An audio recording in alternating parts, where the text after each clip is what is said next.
In the last lecture, we learned how to replay the script so that we can simulate a virtual user. And this virtual user is doing exactly the steps that a real user does.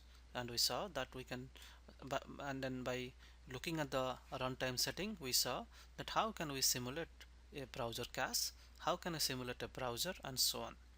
So now let's try to answer a couple of questions. The first question here is, how long does it take to complete the steps? Like, how much time it takes to start, the script is starting from line number 6 and then the script is ending at line number 72. So I like to know how much time does it take to complete from line number 6 to line number 10. So it's very simple, like, you can put a timer here t1, and then you can put another timer here t2, and then you subtract time t2 minus t1. So that is what we're going to learn in this video.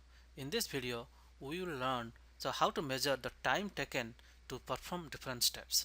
So like said, like the steps are s1, s2, s3, s4 and s5.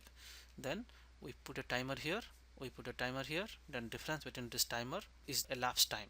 Similarly, if you like to know how much the step 2 only took, we can put a timer here and put a timer here, and then the difference between this and this is the time taken to complete the step 2. In load runner there is a concept called transaction.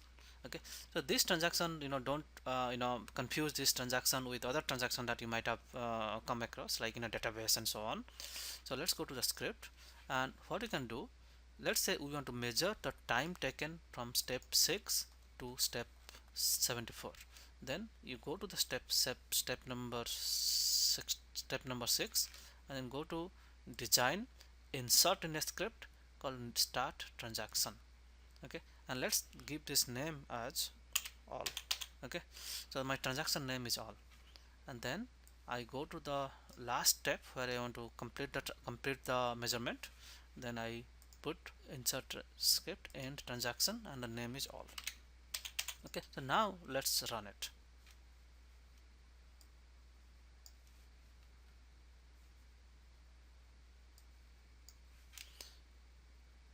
Okay, so looks like here the script has finished, and then at line number 5 it is also giving us something called transaction all started.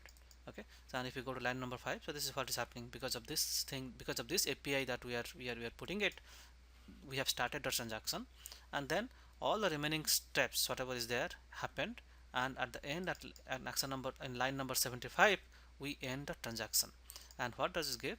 So he says that this transaction all which we started in the line number 6 is ended with status pass, and then it took 11.05722 time second, and it is wasted 0.3088. So let's try to understand what does it mean. Okay, so this is the transaction all is passed, and the time it took is 0.0572 second to finish, and then it says that's a wasted time of 0.3088 second. What Vusion does is, like, it's emulate a browser. So while it emulating a browser, it also keeps tracks of some monitoring. But for example, here to write these logs, it also took some time, isn't it? So, and also, like, it does some parsing, okay, which sometimes the browser does not have to do all this thing. Okay, so what the load runner does, it gives the duration, whatever duration is here, like this duration is the time that is overall took, and then also it's going to give me another matrix, and that matrix is called wasted time. That would not be there if we just consider the browser actions. Okay, so essentially, like, this virtual user generator simulates two things. One is the browser's action, and plus some extra step. Okay, some extra steps, so that we can see the log files, so that we can keep track of different matrices and so on, and that extra step has taken 3.088 second. All right, so that is why it gives you both the time. And now I am very interested to learn how much time the login process took. So if you see, so this is where, like, in step, so basically this is where we are accessing the login page, and here we are giving the user ID and password we are submitting, I like to know how much time the server took to to log one user in. To know that, what we can do, we can create a transaction just before the web submit data, and complete the transaction, end the transaction just after the web submit data.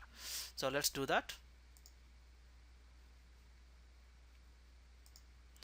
So this is okay, I think it should have come before. Okay, so this should have come before the web submit data. So here is login, right? And then I will end the transaction here, and the transaction name is login. So now what we have two transactions. So once we are monitoring how much time it took to complete the script, and second thing I want to monitor how much time it took just to complete the login process. So let's run the script now.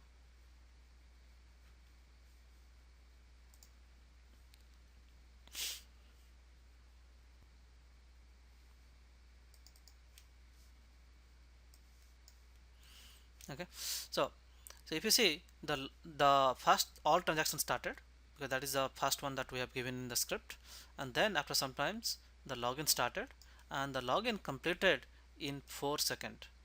Okay, so login completed, so basically the login took 4 seconds. However, the remaining things total text is 11 seconds.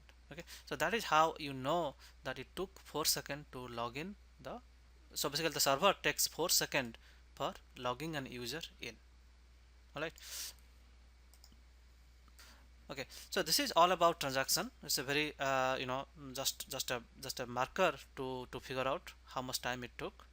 And what are going to do, sometimes this, whatever you're seeing so simple is not really simple. The moment that we want to put the error management and all those things, then we have to really be very careful about and starting the transaction and ending the transaction. And we'll do this thing in more detail whenever we are going to start extending our default scripts. Thank you.